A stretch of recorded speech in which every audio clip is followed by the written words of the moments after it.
Good Sunday morning. Today marks 100 days since the United States launched the first strikes against Iran.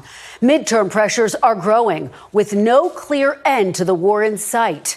On Friday, President Trump took his case to rural voters in Chippewa Falls, Wisconsin. At the invitation of the White House, we joined him at Custer Farms and had a wide-ranging interview that was unfortunately interrupted multiple times by the stormy weather overhead. President Trump, welcome back to Meet the Press. Thank you. Thank you so much for being here. We are going to talk about your visit while you're here in Wisconsin, but I'd like to start off by talking about the major issue that you are focused on every day, which is Iran. Mm-hmm. Sunday will mark 100 days since the first strikes. Your Secretary of State, Marco Rubio, said that the war had concluded. And yet just this week, Iran attacked U.S. allies in the region, calling it retaliation for a set of U.S. airstrikes. Is the United States at war with Iran? Well, they've been largely decapitated, and I call it a military exercise because people would rather have it called that. It's not a big war for us. It's not. We have the most powerful military in the world. I built it, frankly. I built it in my first 4 years, and I'm using it a little bit in my second 4 years. Their Navy is gone. Their Air Force is gone. Their anti-aircraft is gone. They might have built it up a little bit over the last 4 weeks during this little ceasefire that we did at the request of some very good people, very, very fine people from actually from numerous places, as you know. You know, there are a lot of people involved, but from Pakistan in particular, the Field Marshal and the Prime Minister. And we're very close to having a deal, and if we don't have a deal, we'll do it one way or the other. Either way, we win. I do want to talk about the terms of any potential deal in just a moment, but let me just follow up with you. You did post on social media just this week, my final negotiations to end the war with the Islamic Republic of Iran.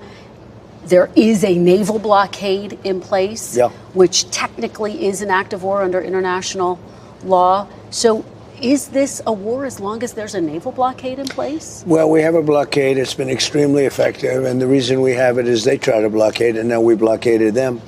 And as you know, they're losing $400 to $500 million a day. It's not sustainable for them. They have an economy that's shot in addition to everything else. Their leaders are gone. Their generals are gone. Their first tier and second tier are gone. Much of their third tier is gone. But they put up a blockade, and so we blockaded them, and we have the ultimate blockade. I don't consider that a war, but if you want to define it as such, I guess you can. Well, how do you define it? I don't define it at all. I don't think about it. I just do what I have to do. But if you're not specifically calling it a war, would you consider sending some of the troops who are stationed there, who were sent because of Operation Epic Fury there home? No, would you consider sending them home if it's not technically a war? We don't need as many troops. I think it's just like it's on the to err on the side of caution. We have a lot of people there. They're very safe. You know, if you think we beat Venezuela, we lost nobody. We took over the whole country. We lost nobody. We have a great relationship, by the way, with Venezuela. Venezuela is doing very well, but we lost nobody. We've lost 13 people here, and that's a lot. 13 people too many. But if you look at Vietnam, where hundreds of thousands of people were killed, if you look at any one of the last 7 or 8 wars where many, many people were killed, we lost 13. And again, 13 is too many. I don't want to lose any. But 13 is less than anybody's ever even envisioned. I think we're doing a great job. But so are you saying you would consider sending some of the troops home, sir? Some of the 50,000 troops who were sent there as a part of Operation Epic Fury? I would say this. It costs us very little to keep them there. I don't consider them in danger. We have the best defense anyone's ever seen. We have the best offense anyone's ever seen. So I don't consider it danger. I would say it would be foolhardy to do that because maybe we may use them. It's unlikely, but I think we'll keep them there until such time as we have a completion. And when we have a completion, you will see things like you've never seen. The oil will go down. The stock market already, as you know, it's hit an all-time high. Even in the midst of it, it hit all-time highs. We had 73 all-time highs in a short period of time that I've been in office, which is a record, by the way. And, you know, we're doing very well. But the main thing is we cannot let Iran have a nuclear weapon. Can't do it. What is and we won't do it. You just referenced the 13 Americans who were killed, and I want to know what your red line is. What would trigger you to restart military action? Would it be Iran killing more American citizens? Well, certainly that would be something that I would think about very seriously. But my red line would be if I think I wasn't going to make a deal, or if I wasn't going to make a deal fast enough. So we're having very good negotiations with the people that are leading the country now. It's the third group that we've been dealing with, and they are different. And you could say it's regime change, actually, because these are very different people. I find them to be more rational, very smart. Who is that? Who's leading the country? Well, I don't want to go into names, but you know who they are. I mean, they're leaders. They're respected, respected by the people that have to respect them. They are calling the shots. We know that because we see it through various tests that we've given. It's a little bit strange because you have leaders that have been there for a long time and they get wiped out. Then you have leaders that you also know, the second tier, and they get wiped out. All of a sudden we're dealing with different people. But no, I think that we'll either have something done fairly quickly or we'll finish it out militarily. Are you talking about the son of the supreme leader? Well, he's a part of it, yes. He has not been seen in public. What is his status? Have you talked to him directly? I do believe they have great respect for him. I see it. I mean, they want to get his concurrence.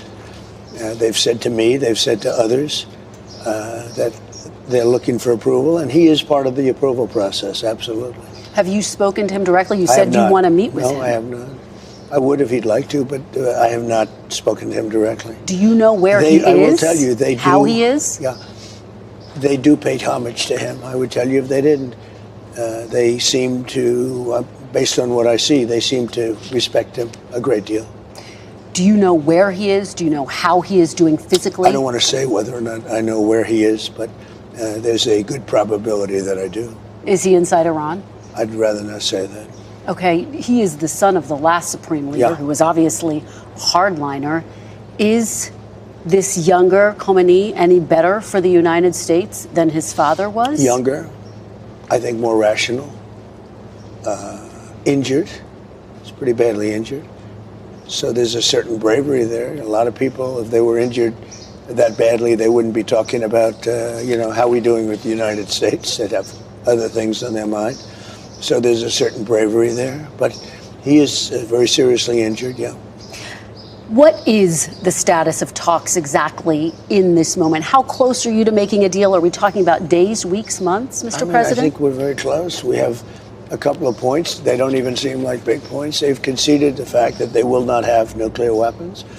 We had a clause in there that we will not develop nuclear weapons, and everybody was very happy with it except me. And I said, well, what happens if they not develop, but they go out and purchase, they acquire? I want to put the word, if they buy or purchase or acquire, you've got to have that in there too, because that's not developing. So they don't have the right to develop or purchase, acquire, or buy. Have they pushed back against that? Is that one of the sticking points? A little bit, and then they didn't. Okay. You have been saying for months, Mr. President, that Iran is begging to make a deal. True. If they are so desperate to make a deal, why haven't they made a deal with you yet? Because it's a very hard thing for them. They've had great independence. They've dealt with very weak and ineffective leadership on behalf of the United States and other countries, frankly, that allowed them to get away with murder. And I think they can't believe they're in the situation where they've been virtually decapitated. But if they're so desperate, Mr. President, why haven't they said yes to the terms you're proposing? Strong, they're proud. There are things they never thought they'd be doing that they're going to have to do. They've got no choice. And it takes a little while. You're talking about 47 years of getting away with whatever they wanted. I mean, this should have been done long ago. This should have been done by other presidents or other countries. It doesn't have to be us, other countries. But they were very close to having a nuclear weapon twice. That was when I terminated the Iran nuclear deal, which was a path. That deal, the JCPOA, that deal was tantamount to giving them a nuclear weapon. It was a horrible deal given by Barack Obama. and really penned by him. It was a horrible deal. It was, it expired long ago. I terminated it. But had I not terminated it, it expired long ago. It was a short-term deal. It was a road to a nuclear weapon. They would have had a nuclear weapon 5 years ago. But, Mr. President, I'm curious, because when you were campaigning, you said you would rip up the Iran nuclear deal, but negotiate a better deal. Why didn't you negotiate a better deal at the time? Because after it was ripped up, there weren't guardrails, and they escalated their production of enriched uranium. Excuse me. It takes years to do these things. These people have been fighting for 47 years. They've been killing Americans. They've been taking off their legs and their arm, and their faces have been hurt so badly and so horribly. I'm moving very fast. I'm into 3 months. Vietnam lasted 19 years. I'm into my 3rd month, and all I do is say, whoa, when are you going to win? If I were a Democrat, nobody would be talking that way, but it doesn't matter to me. I've gotten so used to it. Look, we have totally destroyed their military. They have some missiles left. They have some drones left. Do you know how many missiles? Yes, exactly. How many? I don't want to tell you. Can you give me a ballpark? But they have some left. No, but I know almost to the number, and we know where they are too, and we know where their drones are, and we know where their drone factories are. Most of the drone factories have been knocked out. Most of the launching pads have been knocked out, and most of the missile manufacturing areas have been knocked out. But they still have capacity. They have some missiles. They have some drones. I would say percentage-wise, maybe 21, 22% of their missiles. It's a lot of missiles, but it's not what it was when we first attacked. So you're saying they have 21, 22% of their missiles left? Correct, yes. Okay. Let's talk about what specifically you are demanding as a part of this short-term deal. Will the United States agree to a deal with Iran that doesn't explicitly and immediately give up its nuclear enrichment program on the front end? Well, depending on when you say immediately, look, it is buried under mountains because our B-2s were incredible. The pilots of our B-2s were unbelievable. And it's buried. They can't get it. The only 2 countries that could take it, that have the equipment to take, you have to understand, 3 mountains have fallen in on them, right? So you understand that, because the fake news was going around saying, oh, maybe they didn't hit their target. 1 o'clock in the morning, pitch black, no moon, no nothing, and every one of those bombs went right down those chutes and blew up. They can't get it no matter what. I mean, they can get it, I guess, with years of work. But the only 2 countries that can get it are us and China, because we're the only 2 with the equipment that's capable of doing that kind of work. And it would take weeks of digging. So the answer is, yeah, we're going to do it immediately. We're going to start looking very quickly, and we'll do it with them. If we make a deal, we'll do it with them. No, we're going to do it with the Iranians. So if we make a deal, that means we'll be friendly. We'll do it with the Iranians. If we don't make a deal, we may do it, or we may just watch it. We have cameras on it all over it. If anybody walked there, if you walked over there, I would be able to read your first name on your lapel.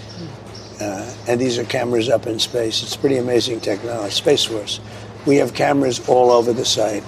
We know if anybody goes there. If anybody went there, any digging mechanism, any truck, any tractors, anything, anybody went there, we would know. We will take care of it. Is that wind or what? Is that rain?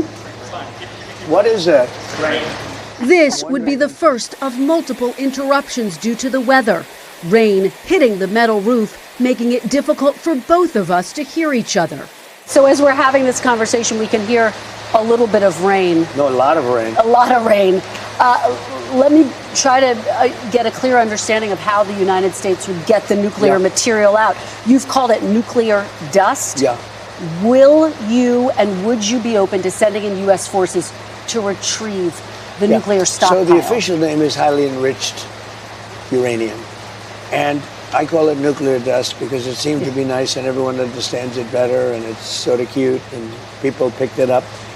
But the way you do it is if we make a deal, that now we're friendly, we'll all go together. It'll be our equipment. We'll take it out and destroy it, whether it's on site or whether we take it off site. So that would require U.S. forces? Well, that will require, we will have a deal. We'll be friendly. In other words, we will have made a deal. And we will be at peace. and we will go with them or without them, but we won't have people shooting at us, okay? Now, if we don't make a deal, then we're going to take them out militarily, very harshly, and we'll wait till we do that before we go, in which case we'll have safety either way. Mr. President, I wonder, how long are you willing to give Iran to make a deal? How much longer? You've been talking for quite some time. That. Well, you really haven't. You were in Vietnam for 19 years. You were in Iraq for many years. You were in Korea for many, many years. You were in all the, I won't even talk about World War II, because that was the big one, and we don't want to ever have that. But you were in all these different wars for many years with thousands and thousands of people killed. We've had 13 people killed, which I hate. We've had 13 people killed, and that includes 2 wars. That's Venezuela, and that's Iran. But do you have a cutoff point in your head? No, but you keep talking about speed, Kristen. You were in Vietnam for 19 years, and you tell me about 3 months. And in 3 months, I've demolished the Navy, the Air Force, anti-aircraft. They have no radar. They have no nothing. I demolished their leaders. Their leaders are gone. Do you know where all of Iran's nuclear material is, sir? Yes. Yes. Would you unfreeze any Iranian assets or lift any sanctions up front as a part of any deal? So that would come after. Comes after, yeah. If they behave, turned if they over do a their good job, we nuclear start enrichment talking, yeah. material. Unlike Obama. Obama flew a Boeing 757, a plane I know very well. They took the seats out and they loaded it up with $1.7 billion in cash from the banks in Maryland and Virginia and D.C. They emptied out the banks, and they gave them 1.7 in green, and they gave them tens of billions of dollars, just kept giving them money, and it didn't work. Would any, again, that never works, but again, Mr. President, you promised that you were going to negotiate a better deal. Do you wish you'd done it in your first term when you ripped it up before you ripped up the deal? No, they weren't ready. No, this is much better. This is much better. If I would have done it in my first term, Israel wouldn't have been ready. Hear that sound? That sound of thunder, lightning, Is that going to interrupt, guys? No. Okay. People will understand. We're in a farm. That's true. Will any deal you make include the release of Americans who are being held by Iran? Well, we talk about it, and we'll see. Nobody really has an accurate list of who they are, what they are, or if they're being held. But if they're, we've been talking about it. Nobody really has a list. You know that, right? You know, you're asking me about, nobody has a list. But are you demanding a list? Are you demanding to know and saying they've got to come home? You're supposed to give me the list. I mean, do you know people that we're talking about? If you give me the names, I'll do my best to get them out. Well, I don't think that's been reported. Huh? I don't think it's all of the people who've been held. All I'm saying is this. No. If you have a list of names, give them to me and I will get them out. But is it something you talk to them about? We talk about people if they have them, but nobody knows who they are. Just like you don't know who they are. You have openly said you've been frustrated by Israel's continued bombing of Lebanon. Are you and Prime Minister Netanyahu on the same page? Yeah, we are. We get along very well. We've been great comrades. We did a very, very big number on a certain country that was nothing but trouble for 47 years. I disagree with him on a couple of things. I'd like to see Lebanon have a better life. I'd like to see a more surgical attack on Hezbollah. I think it should be more surgical. And we can help them with that, or we can recommend Syria. Syria is doing a very good job of cleaning up their act. They have a very good leader. They have a leader that's really done a good job in a short period of time, and he would love to help. Are you demanding that Lebanon be a part of the short-term deal that you're negotiating? I'm not demanding. Okay. I think they'd like to see it, but I'm not demanding. Okay. I wonder if we should, let me just get a gut check here. Should we pause for 5 minutes and let this pass? I just want to be able to hear everything he says. The rain did not stop, but neither did our interview. When we come back, President Trump on his promise to never start a new war.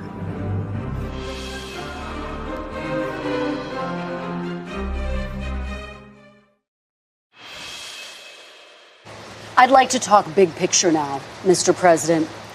One of your consistent campaign promises was no new wars, going all the way back to 2015. Did you break that promise to the American people? No. I had to stop a country, very powerful, very dangerous country, from having a nuclear weapon because they'd use it. They'd blow up the world. They'd blow up the Middle East. They'd blow up Israel. They'd come here. They'd blow up Europe. They're nuts, okay? They're crazy people. I deal with them. And very high-strung people, really crazy. And get along with them. I like them.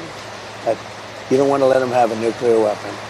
And I'm doing the world a service, but I'm doing our country a service. You know, it's America first. I'm doing our country a service. Nice rain. It is raining hard. Okay. But the answer is good. Let's just keep going. Let's keep going. Let's power through it, right? Here, we paused nearly 5 minutes for the rain to pass and then picked up our conversation. So you're saying you didn't break your promise, and yet, Mr. President, in your first term, you held to that promise, and it was so fundamental to who you were as a candidate to a first-term president. What changed? Because you insisted no new wars. First of all, I didn't guarantee no war. Why would I have built the strongest military in the world? I built our military. I inherited a terrible military. We had no equipment. We had nothing. I built a tremendous military. Biden gave a lot of it away, but it's still a relatively small portion compared to what I built. But you said it over and over again, Mr. Why would President? I build a military? Now, I didn't want to use this, but I'm doing you and everybody else a big favor. In the midst of the greatest stock market in history, in the midst of the most successful country, because as you know, in the last term, we were a dead country, Kristen. I know you're a big liberal or a big progressive. No, but I'm just a journalist. We were a dead country. A year ago, a couple of years ago, we were a dead country. Now we have the hottest country anywhere in the world. And at the all-time hottest point, which is probably now, believe it or not, we just had all brand new stock market records today. But at the hottest point in the history of our country, I took Scott, Howard, I took Pete, I took everybody into a room. I said, I have to do this country, this world, the Middle East, Israel, everybody a favor. You have Iran. They're going to have a nuclear weapon. Barack Hussein Obama signed the JCPOA. It was a horrible deal. Horrible deal. Listen to me. It was a horrible deal. It was a path to them getting a nuclear weapon. They were very close to having a nuclear weapon. I terminated the deal. Wait. Then I sent the B-2 bombers in about 9-10 months ago, and they totally obliterated the site, and I saved it. We had a choice. We could let them have a nuclear weapon, or we could go along and have some beautiful days. But they would have, it's a judgment. They would have used the nuclear weapon. And you know what? When people hear that whole scenario, when they hear me say Iran was going to have a nuclear weapon, and they're crazy, they say you're doing the right thing. I don't think it's you'll do polls because they're all fake polls anyway, especially yours. But you do polls. I just won a big election. And the reason I won an election is people have confidence in me. I have good judgment. I had to make a judgment. Do I want to go along and have a country that's doing really well, but somebody is going to try and kill us? Or do I want to put out that horrible threat? And I did. I put it out. I put it out for many, many years. Now I'm going to put it out permanently. I'm going to do it either through negotiation, where we're very close to a deal, or I'm going to blow the hell out of them, to be honest with you. And it's going to be very easy for me to do. That's actually the easier path. So when you say I promised, I didn't promise anything. I don't like these endless wars. This is not an endless war. We've been doing this for 3 months. Much of it has been under the form, a pretty good form of ceasefire. The blockade has been amazing. Our Navy is amazing. Our military is the best in the world. Hey, we took over a very powerful country, Venezuela, a lot of soldiers, big, strong military. We took over Venezuela in a matter of minutes.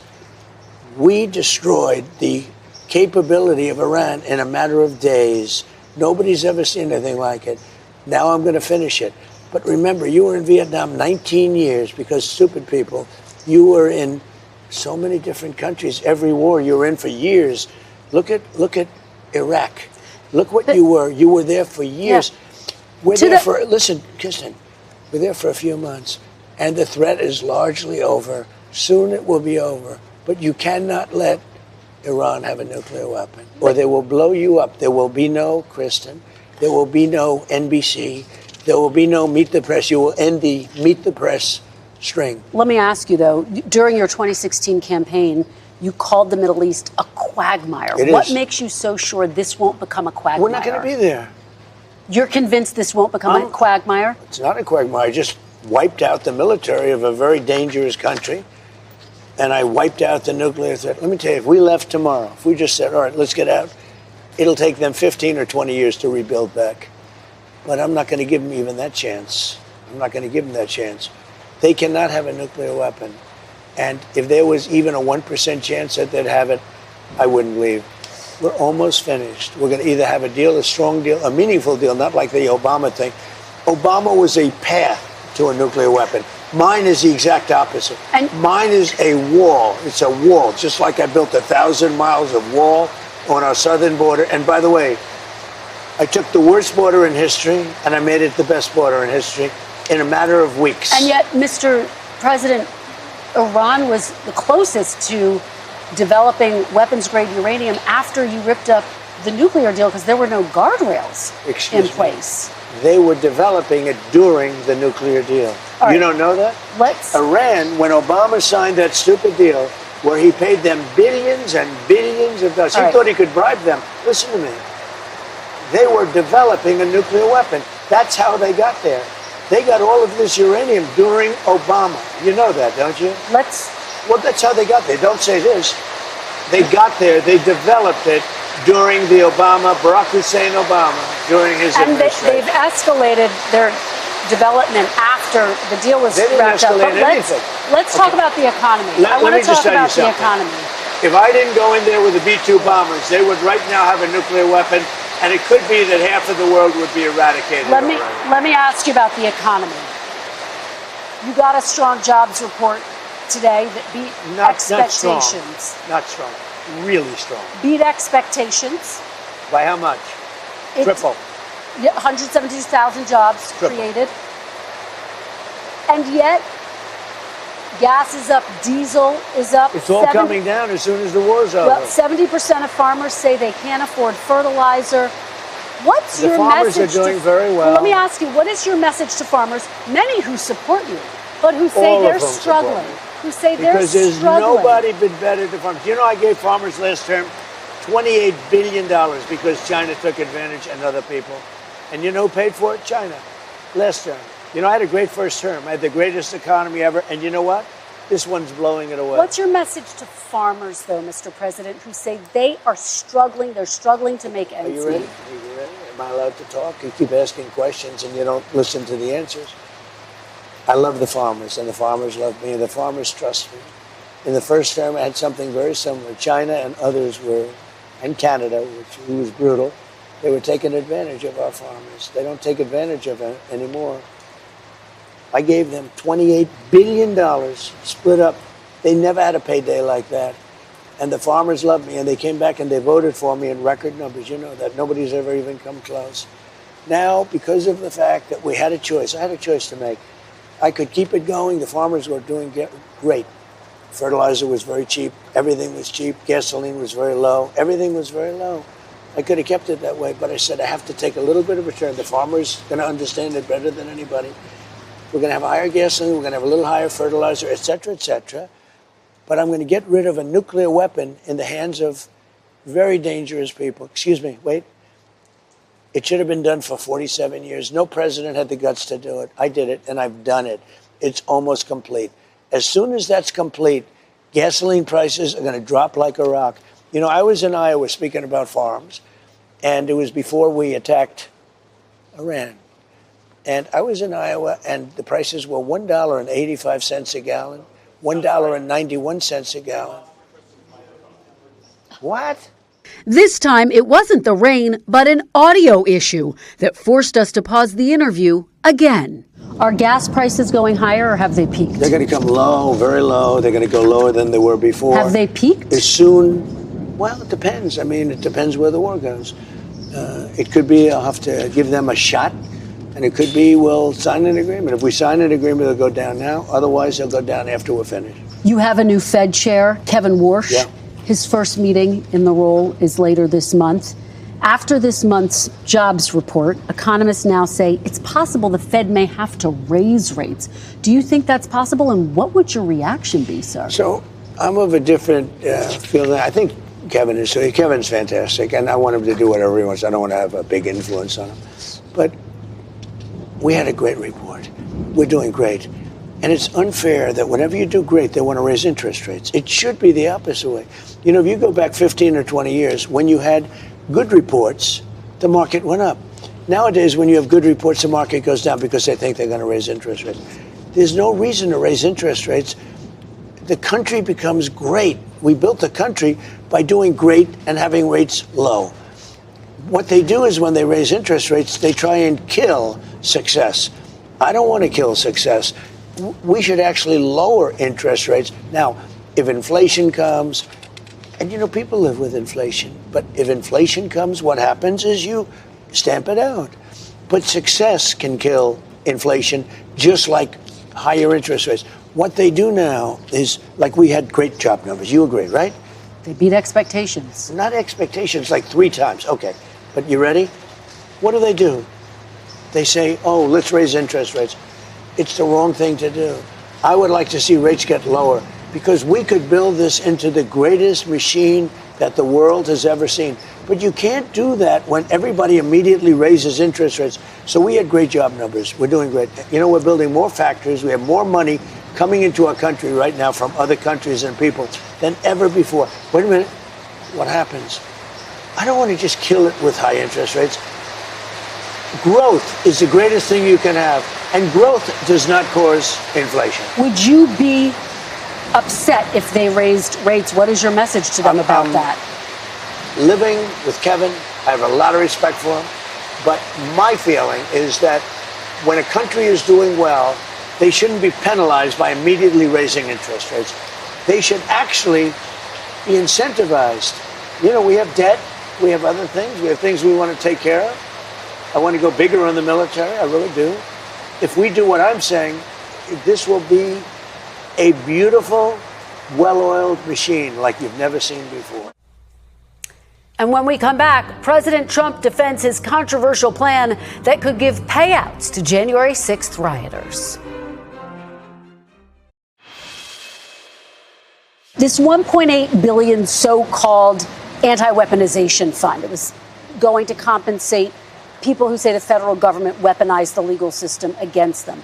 It's been blocked by the courts, met with opposition from Republicans and Democrats in Congress and Democrats. Excuse me, mostly Democrats. Mostly some Democrats and some Republicans. Some, very few Republicans. Just to be very clear, are you backing off the fund completely, as your acting Attorney General Todd Blanche has said, or are you looking for another avenue to revive the fund? Let me explain what the fund is. People have been hurt so badly by radical left lunatics that worked for the Biden administration and Sleepy Joe. They're vicious, they're violent, what they did to people. And of course, they went after me more than anybody else. They raided Mar-a-Lago and all the other things. But people have been badly hurt. They've committed suicide. They've lost their jobs. They've lost their families. They've lost their wives. They've lost everything. They've lost everything over a fake weaponization of government. Now, so are you looking for a way to revive it? Well, look, if it was up to me, I'd pay them the kind of money that they deserve. People have been destroyed. Lives have been destroyed. Many suicides. Think of it. People have committed suicide because a bunch of thugs went after them. So, me personally, I think the weaponization fund is a great idea. And so do many other Republicans. You have to get it approved. If they get it approved, that's great. If they don't get it approved, I'd be disappointed. All right, we're going to motor through this. But you have to understand, people have been destroyed by crooked politicians, and they should be reimbursed for that. Do you think anyone who attacked police officers on January 6th should get taxpayer money? I wouldn't be inclined to say so, but I have to see it. I can tell you this. 97% of those people, you look at them, the FBI or whoever it was, because you had a lot of crooked cops, you had dirty cops. Comey was a dirty cop. Well, a guy like Bolton was a dirty but cop. There's no evidence. Wait a minute. Oh, you think Comey was a straight people cop? Who pleaded guilty to assaulting police Comey officers. was a dirty cop. No, they but had the people FBI. who assaulted police Listen officers. to me. They had FBI agents ushering them into the building. They had FBI go into the building. Those people walking around, they're looking, oh, isn't this nice? They weren't in. They were being ushered into the building. Sir. There's no evidence. You had a bunch of dirty cops, and frankly, what they did was weaponization of our government. But sir, there's no evidence of that. More than 1,000 people. No, there's none. You know what you do?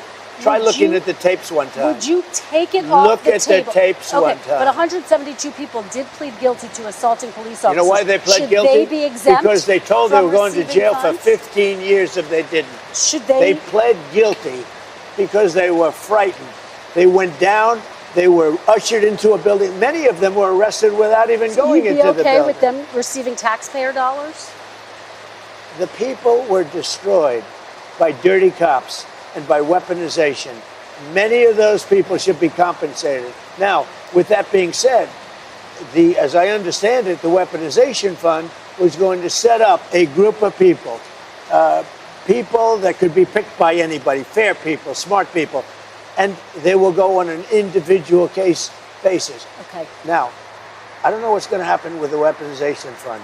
I love the idea because people like you, the fake, dirty press, the crooked press, people like stupid Biden, he's not smart enough to know what's going on, but people that surrounded him, surrounded his beautiful, resolute desk in the Oval Office, what they did to the lives of people, they destroyed people. They sent people to jail who did nothing wrong. All right, just to be very clear, there's no evidence of what you're saying, but There's let me ask you about Todd Blanche. Let me ask you about Todd Blanche. Listen to me. Let's talk There's about Todd tremendous Blanche. evidence. There's nothing but not been evidence. presented The election in a was court of rigged. law. It was a dirty election. Mr. And it's President, happening again right now in never California. Presented evidence It's happening that the right now in 2020 election California. was rigged. Right now, it's look at what's Where's happening the in evidence California. to that?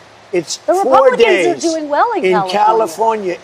No, they're not. They're dropping fast because it's a rigged election. Let me tell you, it's 4 days, and they aren't even close to coming up with it. That's how they count You know the why votes they're doing in that? Because California. they're cheating on the election. Do you have evidence to support all that? I have to do is look. All I have to do is look. That's not evidence. And I listen to people, and let's see what happens. But sir, that's not evidence. Do you think it's appropriate? That's how they count the votes in California. Do you think it's appropriate that they have an election and 5 days later they're nowhere close to picking a winner? State and local officials acknowledge they are slow. They're urging. No, they're crooked. They're urging the votes to be counted quickly. That's how they vote in California. They're crooked, just like you're crooked. Your press is crooked, and Meet the Press is crooked. To be fair, I'm not crooked, but let's really. Let's well, continue. You play right into their hands. Let's continue. You're either crooked or you're stupid. You play continue. right into their hands with this rap. You know that these elections are rigged. Your network knows that they're rigged. You know that I won an election in a landslide, and I got 94% bad press. But Mr. President, you know why I got that? Presented because you have no evidence. credibility. But you've never presented evidence that it was rigged. Let's keep talking about. I want to talk about Todd Blanche. You have more evidence. There's more evidence than ever presented. Let's talk your about elections in this country. Court. We're like a third world country. But, sir, your elections are crooked, and you're crooked, and Meet the Press is crooked, and so is ABC and CBS and CNN. But Mr. President, you're one-sided crooked networks. All right, let's call it quits because I've had enough. Thank you, darling. Have a good time. Mr. President, let's please. I traveled all the way to Wisconsin. I've sat in the rain with you. I know. I've sat in the rain all the with way you to for an Wisconsin. hour, on and off in the rain, and I've given you enough time.